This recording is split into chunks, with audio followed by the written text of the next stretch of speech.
Halo semuanya, gimana kabar kalian? Semoga kita semua dalam keadaan yang baik dan semoga kita semua mendapatkan rezeki yang lancar. Amin. Jadi di video kali ini saya akan menceritakan film yang berjudul tentang Berwick. Film ini rilis pada tahun 2010 yang disutradarai oleh Ricardo Cartos dan dibintangi oleh Ryan Reynolds.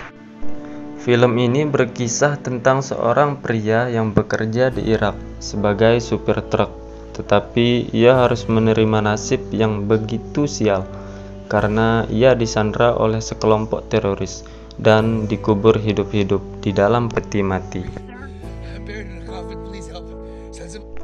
Jadi, apakah dia akan berhasil selamat? Tanpa berlama-lama, mari kita ulas filmnya.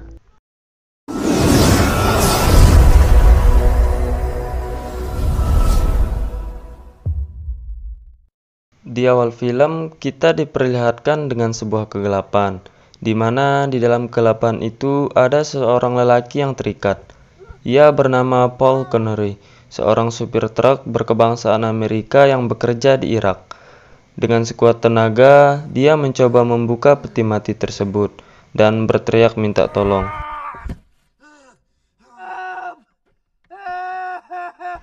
Tapi tidak ada orang yang mendengarnya, karena ia berada di dalam peti mati dan terkubur hidup-hidup. Kemudian Paul berusaha untuk membuka tali yang mengikat tangan dan mulutnya. Saat itu, ia mendengar suara getaran handphone yang berada di ujung kakinya. Kemudian Paul berusaha untuk mengambil handphone tersebut. Saat itu, ia melihat satu panggilan tak terjawab. Paul juga tidak mengenali nomor tersebut, karena handphone itu ternyata bukan miliknya, melainkan handphone itu sengaja ditaruh oleh teroris tersebut, supaya mereka bisa berkomunikasi dengan Paul. Akan tetapi, Paul tidak mengetahuinya. Paul langsung menghubungi 911 untuk meminta pertolongan, tapi dia menghubungi 911 khusus daerah Ohio bagian Amerika Serikat. Sementara ia berada di Irak. Alhasil, ia disuruh untuk menghubungi polisi terdekat. Setelah itu, Paul mencoba menghubungi istrinya, tetapi tidak diangkat karena istrinya sedang tidak ada di rumah. Saat itu, ia teringat dengan nomor yang tidak terjawab tadi, dengan harapan ada orang yang bisa menolongnya. Saat menelpon, ternyata Paul menghubungi seorang teroris yang telah menyandranya. Kemudian teroris itu meminta uang tebusan sebesar $5 juta sampai jam 9 waktu Irak. Jika tidak mengirim uang, Paul akan diancam mati dan terkubur hidup-hidup seperti anjing.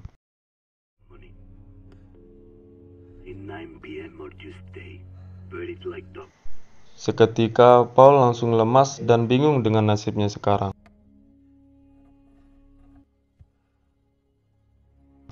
Di dalam peti mati yang sempit, Paul tidak bisa berbuat apa-apa. Dia hanya bisa menelpon untuk meminta pertolongan. Ia juga merasa sulit bernafas karena oksigen di dalam peti mati tersebut sangatlah sedikit. Paul tidak mudah putus asa.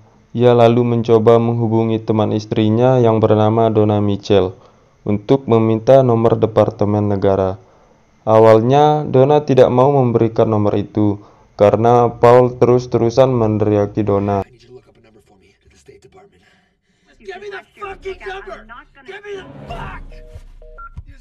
Kemudian, Paul menceritakan kalau dia akan mati jika tidak memberikannya nomor Departemen Negara. Donna pun langsung bergegas mencarikan nomor Departemen Negara dan memberikannya kepada Paul. Saat menelpon Departemen Negara, ia diberikan nomor FBI dan Paul disuruh untuk menelpon FBI. Saat menelpon FBI, ia diminta untuk menceritakan kejadian yang telah dialaminya. Setelah itu, Paul diberikan nomor Dan Brenner, seorang agen khusus Amerika yang bertugas untuk mengurus pembebasan sandera di Irak, seperti yang ia alami. Paul langsung menelpon Dan Brenner, kemudian menceritakan kejadian yang menimpa dirinya dan teman-temannya. Saat itu, Paul yang sedang berada di dalam truk, tiba-tiba melihat sekumpulan orang yang datang kemudian menembak semua pengendara yang ada di jalan. dan melihat banyak anak kecil yang melempar batu kemudian mengenai kepalanya, lalu membuatnya pingsan. Dan saat ia tersadar, dirinya sudah terikat dan berada di dalam peti mati. Dan Brenner kemudian berkata, dia dan timnya akan bekerja semaksimal mungkin untuk menyelamatkan Paul, dan menyuruh Paul untuk tidak menghabiskan nafasnya, karena di dalam peti mati ia akan sulit mendapatkan oksigen. Saat itu juga teroris itu menelpon dan memberitahukan kalau waktunya tersisa 2 jam 4 menit lagi. Tidak hanya itu, Paul dipaksa untuk membuat video dan membaca tulisan yang telah dibuatkan untuk dirinya. Akan tetapi, Paul menolak dan tidak ingin membuat video tersebut. Tidak lama kemudian, ia menghubungi Dan Brenner kalau dia disuruh untuk membuat video oleh teroris tersebut.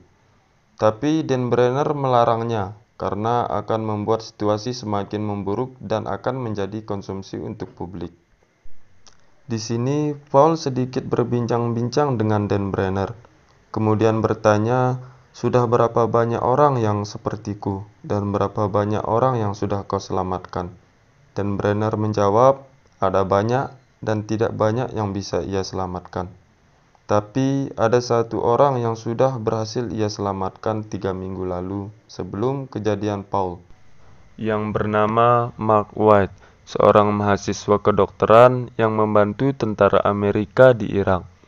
Paul kemudian menuliskan nama Mark White dengan pensilnya, dengan harapan ia juga bisa selamat seperti Mark White. Setelah itu, Paul menghubungi ibunya. Ternyata ibunya sedang dirawat di panti jompo. Karena saat Paul menyebut namanya, ibunya sama sekali tidak mengenali Paul. Dengan penuh air mata yang keluar, Paul mencoba memberitahukan keadaannya kepada sang ibu, bahwa dia dalam keadaan yang baik-baik saja. Kita tahu bahwa Paul sedang berbohong, mungkin ia tak tega melihat ibunya bersedih. Dan Paul berkata kepada ibunya, I love you, Mom. Tidak lama kemudian, ia menerima sebuah foto temannya yang sedang disandra oleh teroris tersebut, yang bernama Pamela Luti, dan teroris itu memaksa Paul untuk membuat video, jika tidak temannya akan mati. Dengan terpaksa, Paul membuat video dan langsung mengirimkannya ke teroris tersebut.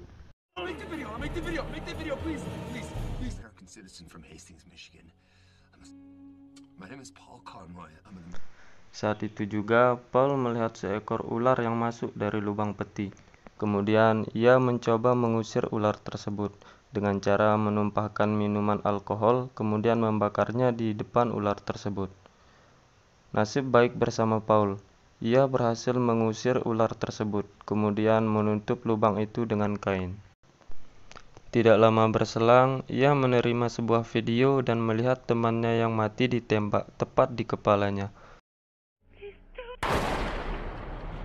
Paul yang menyaksikan kejadian tersebut sangatlah merasa bersedih dan ingin membunuh dirinya sendiri. Akan tetapi, ia mengurungkan niatnya tersebut. Kemudian, Paul mendengar suara ledakan yang disebabkan oleh peperangan dan seketika membuat peti mati itu rusak.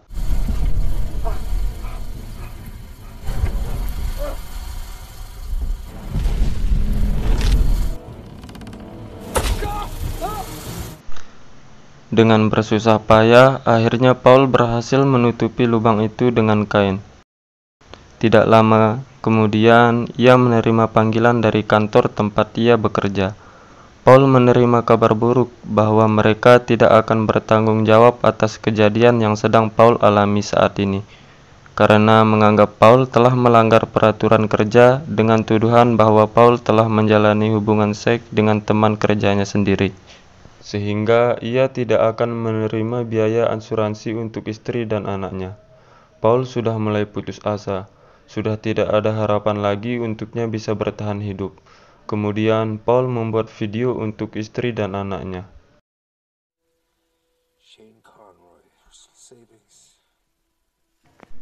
Teroris itu kemudian menelpon Paul dan menyuruhnya untuk membuat video dengan memotong jarinya sendiri. Jika tidak, anak dan istrinya akan dalam bahaya. Kemudian Paul mengikuti keinginan teroris tersebut.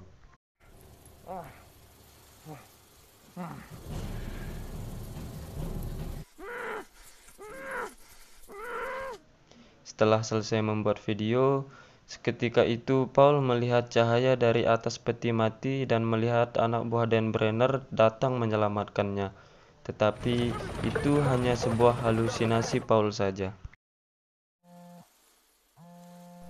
Tanpa disadari, pasir itu mulai memenuhi peti mati, sehingga membuat Paul sangat tidak berdaya. Paul yang menunggu kedatangan Dan Brenner dan anak buahnya ternyata tidak kunjung datang. Saat itu, istri Paul kemudian menelpon dan mengkhawatirkan keadaannya.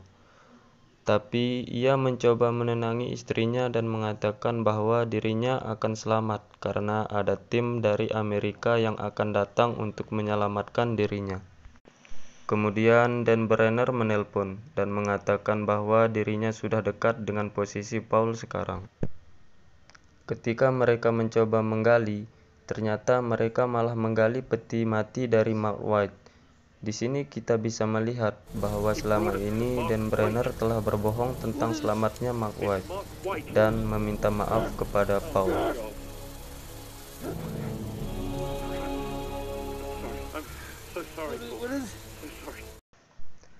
Dan film pun selesai. Sebelumnya, saya ingin meminta maaf kepada teman-teman jika pembawaan saya dalam mengulas alur cerita film tidak begitu bagus, karena ini adalah video pertama saya, dan saya harus banyak belajar. Jika teman-teman punya saran atau kritikan untuk saya, silahkan teman-teman berkomentar di kolom komentar. Terima kasih.